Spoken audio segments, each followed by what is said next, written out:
ప్రభు క్రీస్తునాథునిచే మిక్కిలిగా ప్రేమించబడి ప్రియ సహోదరి సహోదరులారా, దేవుని బిడ్డలారా, క్రీస్తు సందేశం కార్యక్రమానికి మీ అందరికీ కూడా మరొకసారి స్వాగతం పలుకుతూ ఉన్నాను.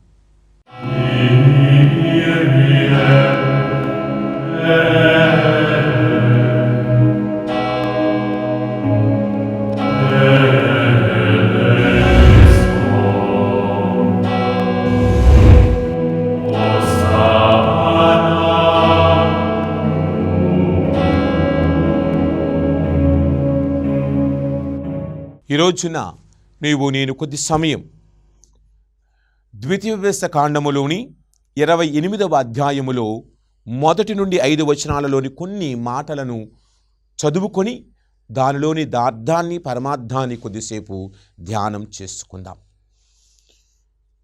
ప్రభువునకు మీరు విధేయులు కండు, ప్రభు మీ ఆజ్ఞలను తూచా తప్పకుండా మీరు పాటింపుడు, అప్పుడు ప్రభువు మిమ్ము ఎల్లప్పుడూ కాచి కాపాడును, ఆయన దీవెనలు మీకు ఉండును అని పలుకుతూ 3వ వచనములో మీ పొలములను ఆయన దీవించును, ఆయన మిమ్ములను ఆశీర్వదించి మీకు చాలామంది బిడ్డలను, పంటలను, మందలను దయచేయును, మీ ధాన్యములను దానితో పాటు మీరు తయారుచుకుని భోజనమును దీవించును, మీరు చేయు కార్యములన్నింటినీ ఆయన ఆశీర్వదించును అన్నారు.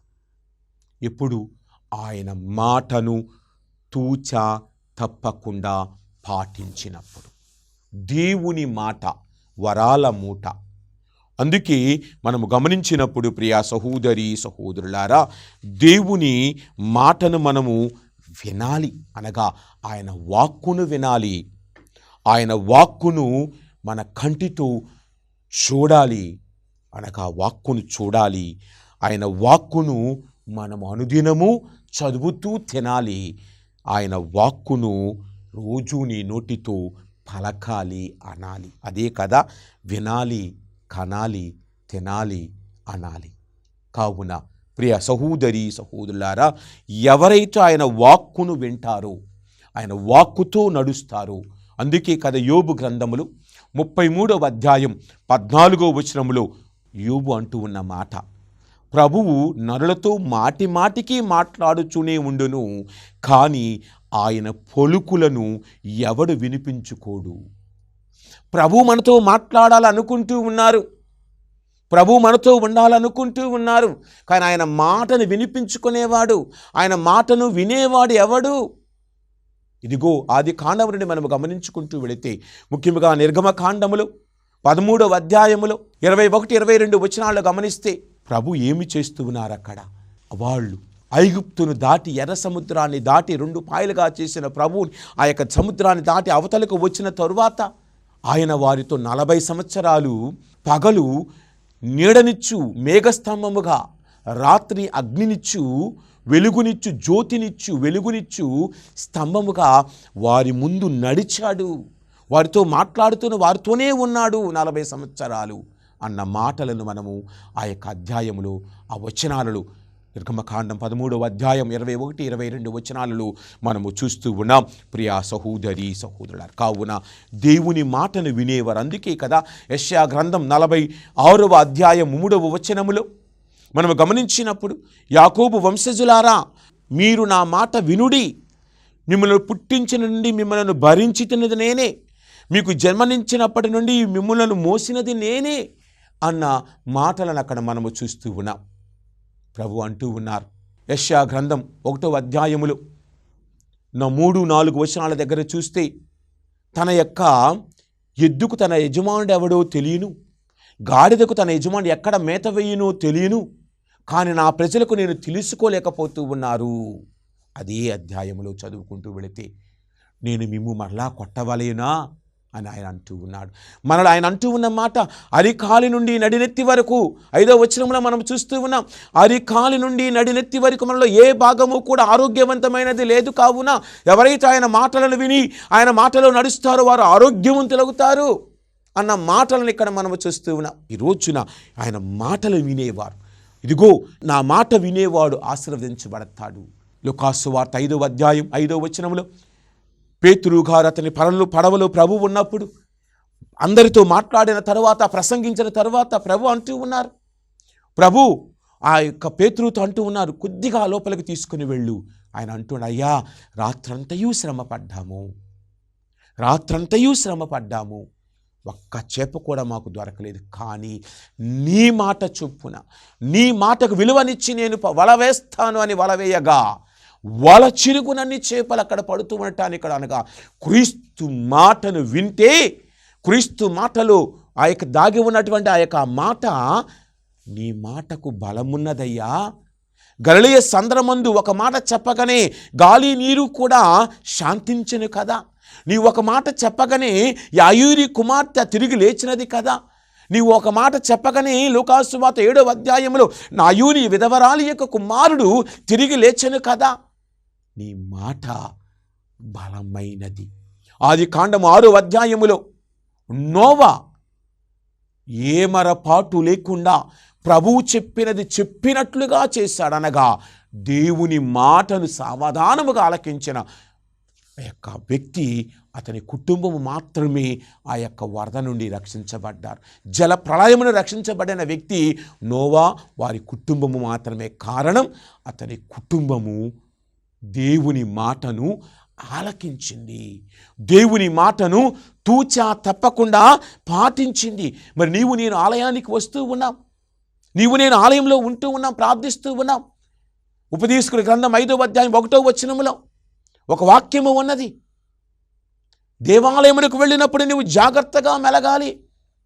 అచ్చటికి వెళ్ళువారు విధేయతతో వినుటకు వెళ్ళవలయును. విధేయతతో వినుటకు రావాలి, దేవుని వాక్కును వినుటకు రావాలి అన్న మాటను చూస్తూ ఉన్నాం. దేవుని మాటను విధేయతతో విని అది మన హృదయములో చక్కగా దాచుకోవాలి. మరియ తల్లి దాచుకున్నట్లుగా లూకాసు సువార్త 2వ అధ్యాయం 19వ వచనంలో మరియ తల్లి తన మనస్సును అన్నియునూ దాచుకొని పదిలపరుచుకొని మరణము చెయ్యుచుండెను. మరియ తల్లి ఒక్కసారి గాబ్రియేలు దగ్గర నుండి వాక్యమును విన్నది. మరియ తల్లి ఒక్కసారి గాబ్రియేలు సన్మనస్కుడి మాట విన్నది. దేవుని అతిథి దూతలలో ఒక్కడైనటువంటి గాబ్రియేలు 1వ అధ్యాయంలో లూకాసు సువార్తలో 26 నుండి 38 వరకు చదివితే ఆ తల్లి ఆ గాబ్రియేలు మాటను విన్న తరువాత, ఇదిగో నేను ప్రభు దాసీరాలను, నీ మాట చొప్పున నాకు జరగాలి, నాది కాదు నీదే నా జీవితంలో జరగాలి అని. మరి నీవు అనేకమైన సంవత్సరాల నుండి నేను వాక్యాన్ని వింటూ ఉన్నాం. మరి ఆ వాక్యమును విన్న వాక్యములో ప్రకారం నడుస్తూ నీ వాక్యమే నా జీవితములకు పరమావధిగా ఉండాలి అని నేను అడుగుతున్నామా? నీ వాక్యమే నా జీవితం అని. ఎందుకంటే సారవంతమైన నేల మీద ఫలిన విత్తనములను పోలిన వాడు 60దంతులుగా 80దంతులుగా 100దంతులుగా ఫలిస్తారు అంటూ ఉన్నారు. యెషయా గ్రంథములు 55వ అధ్యాయములు 10-11 వచనాలలో వానయును మంచును భూమి నుండి దిగివచ్చి అది ఇచ్చడికి మరలిపోక భూమిని తడిపి ఫలించినట్లుగా నా వాక్కు కూడా నిష్ప్రయోజనముగా నా వద్దకు తిరిగి రాక నా మాట అది ఫలించి తిరిగి వస్తుంది అన్న ప్రభు మాటను మర్చిపోకూడదు ప్రియా సహోదరి సహోదరులారా.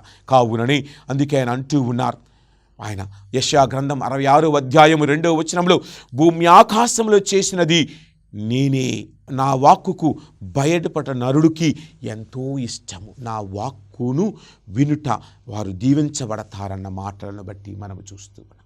కావున ప్రియ సహోదరి సహోదరులారా, మరి ఈ రోజున దేవుని దగ్గర ఉన్న నీవు నేను, ఇదిగో మనం ఇందాక చదివాం, ఒకసారి గమనిస్తే రోమీలకు వ్రాయబడలేక 10వ అధ్యాయం 17వ వచనంలో కనుక వినుట వల్ల విశ్వాసము కలుగునది క్రీస్తు యొక్క వాక్కు వలననే కలుగును.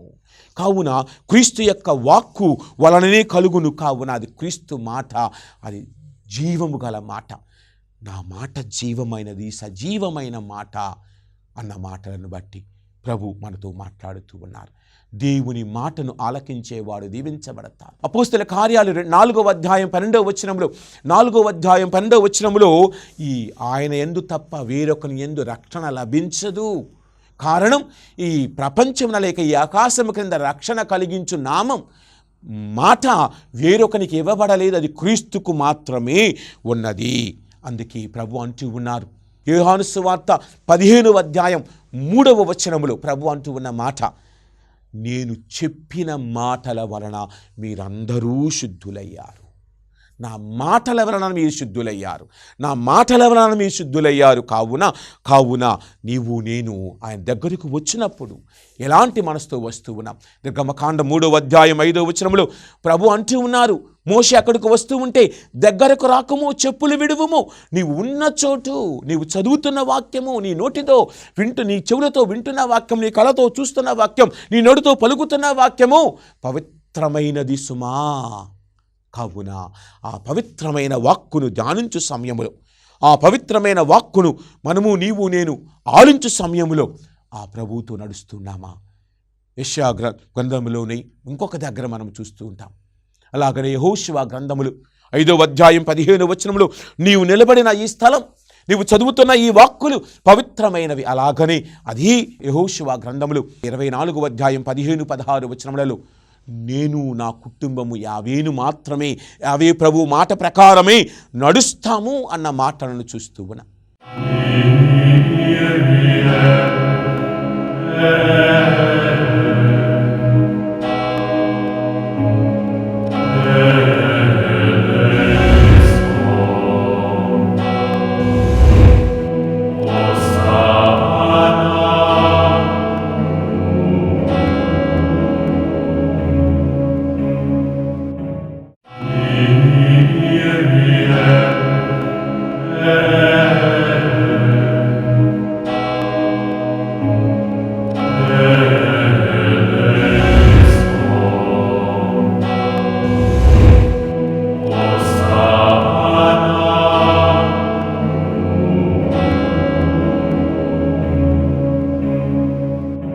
ఆది కాండములో మనం గమనించినప్పుడు నోవాను గురించి తెలుసుకున్నాం 6వ అధ్యాయంలో.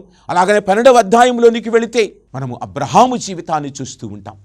అబ్రహాము దేవుని మాటకు తల వంచాడు. అబ్రహాం ఏమంటూ ఉన్నాడు? తన చుట్టుపక్కల తన యొక్క గ్రామాన్ని, తన బంధువులను అందరినీ వదిలి ప్రభువు చూపిన ప్రదేశానికి వెళ్ళాడు.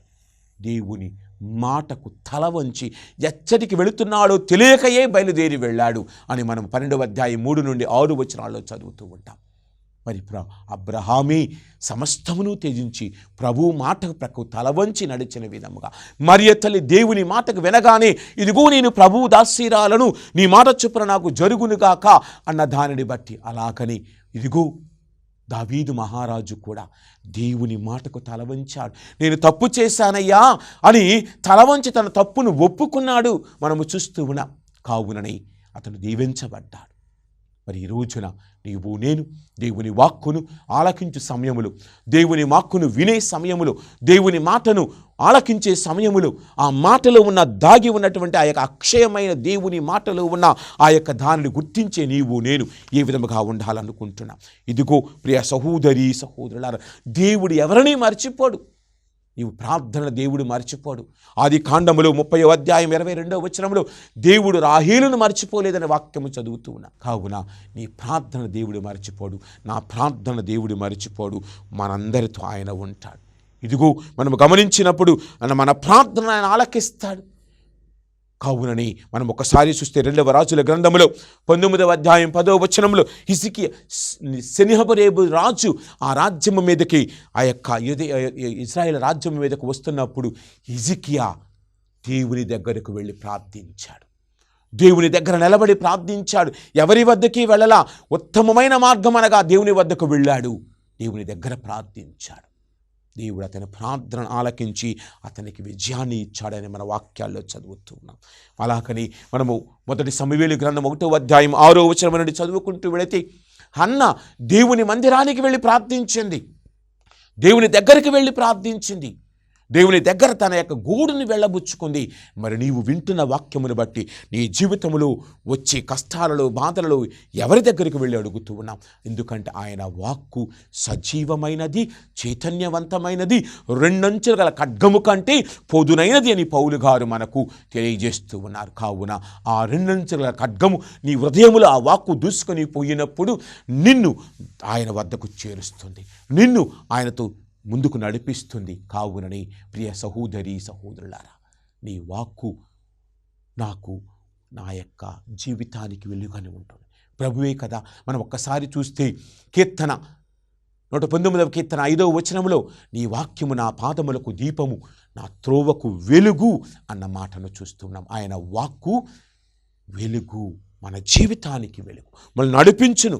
కావున మరి నీవు నేను ఆ వెలుగులో నడిచే బిడ్డలుగా దీవించమని అడుగుదాం. కావునని మరి నీవు నేను ఆయన ముందు ఉన్నప్పుడు ఆయన వాక్కుతో, ఆయన మాటను మనందరినీ కడిగి వేస్తుంది, మన అశుద్ధాన్ని కడిగి వేస్తుంది, మన యొక్క పాపమును తీసివేస్తుంది, మన ఆలోచనలను పవిత్రపరుస్తుంది. ఆయన వాక్కు మనల్ని కడిగిన ముత్యములాగా మార్చును. ఆయన వాక్కు మనందరినీ ఆయన త్రోవలో నడిపించును. కావున ఆయన వాక్కును ప్రకారము నడవాలని నీవు నేను ఆయన. అందుకే మనం ఒక్కసారి చూస్తే జకరియా గ్రంథములో 3వ అధ్యాయములో 3 నుండి 5 వచనములలో ఏమంటూ ఉన్నది? యెహోషువ మురికి బట్టలు తాల్చి దేవదూత ముందు నిలబడినప్పుడు ఆయన అంటూ ఉన్నాడు, ఆ మురికి బట్టలు తొలగించండి. ఎందుకు ఇతను ఆయన మారిపోతూ ఉన్నాడన్న మాటను చూస్తున్నాం. కావునని ప్రియ సహోదరి సహోదరులారా, మరి నీవు నేను కూడా ఈ రోజున ఈ సమయంలో దేవుని ముందు ఉండి అడుగుతున్నాము కదా. ఇదిగో ఆయన అడుగు వారందరూ దీవించబడతారు. ఎందుకంటే మనము ఒక్కసారి మత్తయి సువార్త 15వ అధ్యాయములో మనం గమనించినప్పుడు, మత్తయి సువార్త 15వ అధ్యాయం 19వ వచనాన్ని ఒక్కసారి చూస్తే ప్రియ సహోదరి సహోదరులారా, 19వ వచనంలో మనము చదువుతూ ఉన్న ఒక్క మాటను చూద్దాం. ఏమంటున్నారు అక్కడ ప్రభువు? ఇదిగో ఆయన మనతో అంటూ ఉన్న మాటలను బట్టి ఆయనతో నడిచేవారు దీవించేవారు. 5,000 మందికి ఆహారం ఇచ్చిన సంఘటన ఇక్కడ చూస్తున్నాం. ఏమిటి? తన వద్దకు వచ్చినటువంటి ఆ యొక్క 5 చేపలు 2 రొట్టెలను ఆయన ఏం చేస్తున్న 5 రొట్టెలు 2 చేపలను ఆశీర్వదించాడు, దేవునికి అర్పించాడు. తను ప్రార్థించగానే అంత స్థితిగతులన్నీ మారిపోయాయి. అలాగని మత్తయి సువార్త 12వ అధ్యాయంలో ఒకసారి గమనించినప్పుడు 12వ అధ్యాయంలో 34వ వచనంలో కూడా అక్కడ మనము చూస్తే ఆయన అంటూ ఉన్నారు, మన మాటలు పవిత్రముగా ఉండాలి. ఓ సర్ప సంతానమా, దుష్టులైన మీరు మంచిని ఎట్లు మాట్లాడగలరు? హృదయ పరిపూర్ణత నుండి నోటి మాట వెలువడినది మంచి వాడు తన మంచితనమును అన్నగా ఇస్తూ ఉన్నాడన్న. కావున తీర్పు దినమున ప్రతి ఒక్కడు తాను పలికిన వ్యర్థమైన ప్రతి మాటకు సమాధానం ఇవ్వాలి అన్న మాటను చూస్తూ ఉన్నాం. కావున నీ ప్రియ సహోదరి సహోదరులారా, మరి ఈ రోజున నీవు నేను వింటున్న ఈ వాక్యములను బట్టి ఇదిగో ఆయన మాట బలమైనది. ఆయన మాట ఎంతో, దేవుని మాట ఒక్క మాట అనగానే ఆది కాండంలో 1వ అధ్యాయం 2వ అధ్యాయం తన మాటతోని సర్వమును సృజించిన ప్రభు, తన మాటతోని సర్వమును సృజించిన దేవుడు నిన్ను నన్ను మాటతో సృజించాల. తన రూపురేఖలతో తన స్వాస్థాలతో నిన్ను నన్ను సృజించి మన ముక్కు రంధ్రములలో తన శ్వాసను ఊదాడు. అందుకే కదా యెషయా గ్రంథం 2వ అధ్యాయం 22వ వచనంలో ముక్కు రంధ్రములో ఊపిరి ఉన్న అల్ప మానవుని బండారము ఎంత అని. మన బండారం ఎంత? ఆ ఊపిరి ఆగిపోతేనే మనమంతా వెళ్ళిపోతాం. కానీ ఆ ఊపిరి వెళ్ళే లోపే క్రీస్తు మాటను గుర్తించి ఆ మాటలో నడవగలిగిన వాడు, ఆ మాటలో ముందుకు వెళ్ళగలిగిన వాడు. గమనిద్దాం, మనము ఒకసారి చూస్తే రాజుల 2వ గ్రంథంలో 2వ అధ్యాయం 1 నుండి 6 వచనాలలో ఏలియా మరియు ఎలీషా యొక్క ప్రయాణాలను చూస్తూ ఉన్నాం. ఏలియా తన యొక్క జీవిత చమరాంకములో దేవుని వద్దకు వెళ్ళే సమయంలో గిల్గాలు నుండి బయలుదేరాడు. గిల్గాలు అనగా రాళ్ళు దొర్లించిన స్థలం, అవమానాన్ని తీసివేసిన స్థలం. అనగా క్రీస్తు నడవాలి, క్రీస్తు వాక్కులో వెళ్ళాలంటే మనము కూడా మన జీవితంలో ఉన్న ఎదురయ్యే రాళ్లను తొలగించుకుంటూ వాక్కును వినాలి. రెండవదిగా అక్కడ నుండి బయలుదేరినటువంటి ఏలియా ఎలీషా అక్కడ నుండి బేతేలులకు వెళ్ళమని ప్రభువు చెప్పాడని మనము 2వ వచనంలో ఆలకిస్తూ ఉన్నాం. బేతేలు అనగా దైవ మందిరం, దేవుని యొక్క నిలయం. మరి నిన్ను నన్ను ఆయన వాక్కును వినటానికి, ఆయన మాటను వినటానికి తన మందిరానికి అనుదినము రమ్మని కోరుతూ ఉండగా నీవు నేను మన కష్టాలను, మన బాధలను దొర్లించుకుంటూ ప్రభు దగ్గరకు వచ్చే బిడ్డగా ఉన్నామా? ఈ రోజున ఒక్కసారి నీవు నేను ఆలోచించుకుందాం. బేతేలు అనగా దైవ నిలయము అని మనము ఆది కాండం 28వ అధ్యాయం 19వ వచనంలో చూస్తూ ఉన్నాం.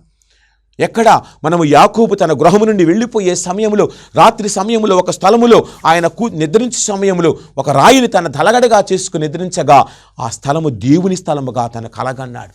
అప్పుడు ఆయన ఉదయాన్నే లేచి ఆ రాయిని నిలబెట్టి దానికి ఆయన ఆ తైలముతో అద్దిన తరువాత ఇది దేవుని స్థలము, బేతేలు అన్న నామాన్ని అక్కడ ఇస్తూ ఉన్నాడు. కావున బేతేలు అనగా దైవ మందిరం.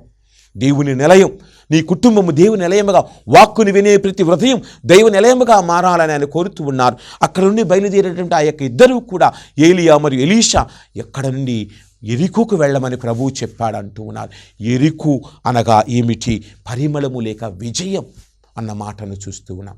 ఎరికో గమనిస్తే పాత నిబంధనలోను కొత్త నిబంధనలోను ఎరికో ఒక ప్రాముఖ్యమైన పట్టణముగా మనము చూస్తూ ఉన్నాం. మనం గమనిస్తే యెహోషువ గ్రంథములో మనం చూస్తే ఆ యొక్క 3వ అధ్యాయములో వారు మొట్టమొదటిసారిగా యుద్ధము చేశారు.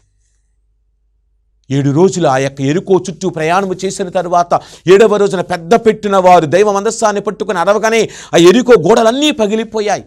అనగా వారికి విజయము లభించినది, పరిమళము వచ్చినది, వారి జీవితాలు వెలుగుతో నింపబడ్డాయి. అలాగనే నీవు కూడా వాక్కును విన్నప్పుడు, వాక్కుతో నడవగలిగినప్పుడు, ఆ వాక్కును నీ హృదయములో మందసము మాదిరిగా దాచుకుని నడవగలిగినప్పుడు, మరియ తల్లి మాదిరిగా దాచుకుని నడవగలిగినప్పుడు నీవు కూడా విజయాలు పొందుతావు. నీ జీవితం పరిమళభరితమవుతున్నది అన్నది గమనిస్తున్నావా? అచ్చటి నుండి వారు బయలుదేరి యోర్దానును దాటి అవతలికి వెళుతూ ఉన్నారు. యోర్దాను అనగా చివరి మజిలి, మరణము. ఇక్కడ మరణము కాదు, యోర్దాను అనగా నీవు ప్రభువుతో నడుస్తున్నావు, పాపమును దాటుతూ ఉన్నాం. క్రీస్తు వాక్కు నీలో నాలో ఉండినప్పుడు మనము దేవునిని దాటుతూ ఉన్నాం, దేవుని ముందుకు వెళుతూ ఉన్నాం, దేవునితో నడుస్తూ ఉన్నాం. కావున మరి నీవు నేను ప్రియా సహోదరి సహోదరుడా, ఒక్కసారి మనందరము కూడా ఆత్మీయంగా పరిశీలించుకుందాం. ఇదిగో ఆయన వాక్కు సజీవమును చైతన్యవంతమైనది. ఇదిగో ఏలియా దేవుని వాక్కును విని నడిచాడు, ఎలీషా దేవుని వాక్కును విని నడిచాడు, మరియ తల్లి దేవుని వాక్కును విని నడిచింది. పరిశుద్ధ గ్రంథంలో అనేక మంది భక్తులు దేవుని మాటకు తల వంచారు. న్యాయాధిపతుల గ్రంథంలో గిదియోను దేవుని మాటకు తల వంచాడు. ఇదిగో దావీదు అలాగనే దేవుని మాటకు తల వంచాడు. న్యాయాధిపతుల గ్రంథములో మనము చూస్తూ ఉన్నాం. అదిగో ఆ యొక్క ప్రతి బిడ్డ దేవుని మాటను ఆలకించారు, దేవుని మాటకు తల వంచారు, దేవునికి స్తోత్రాలు చెల్లించి జీవించారు. మరి కావున నీవు నేను కూడా దేవుని మాటకు తల వంచి నడుద్దాం, దేవుని కృపకు తల వంచి నడుద్దాం. దేవుని మాట మనందరిని నడిపించును. పరిశుద్ధ గ్రంథము నీకు నాకు ఇవ్వబడినది, ఆ యొక్క భాగ్యమును దేవుడిచ్చాడు. కావున నీవు నేను ఆ వాక్యమును వింటూ వాక్యములో నడుస్తూ మనందరినీ ఆ ప్రభు ముందుకు తీసుకుని వెళ్ళాలని ఆ ప్రభువుని అడుగుదాం. కారణం ఆయన అందరికీ ప్రభువు, నిన్ను నన్ను నడిపించువారు, సజీవమును చైతన్యవంతమైన వాక్కును కలిగిన ప్రభు. ఇదిగో అలనాడు ఆ యొక్క యోహాను సువార్త 4వ అధ్యాయములో ఆ యొక్క స్త్రీని ఆశీర్వదించిన ప్రభు, యోహాను సువార్త 5వ అధ్యాయములో పుట్టి గుడ్డివానికి స్వస్థతనిచ్చిన ప్రభు. అలాగని మనం గమనించుకుంటూ చదువుకుంటూ వెళితే అనేక మందిని చూస్తూ ఉన్నాం. 38 సంవత్సరాలుగా ఒకే స్థలంలో ఉన్న వ్యక్తికి తన మాటతో నీ పడకను ఎత్తుకుని వెళ్ళుము అన్న మాటతో దేవుడి స్వస్థతనిచ్చిన ప్రభు. మరి ఆ ప్రభు దగ్గరకు నీవు నేను ఉన్నావు. ఆ ప్రభు నాయన మాటను తల ఉంచుదాం.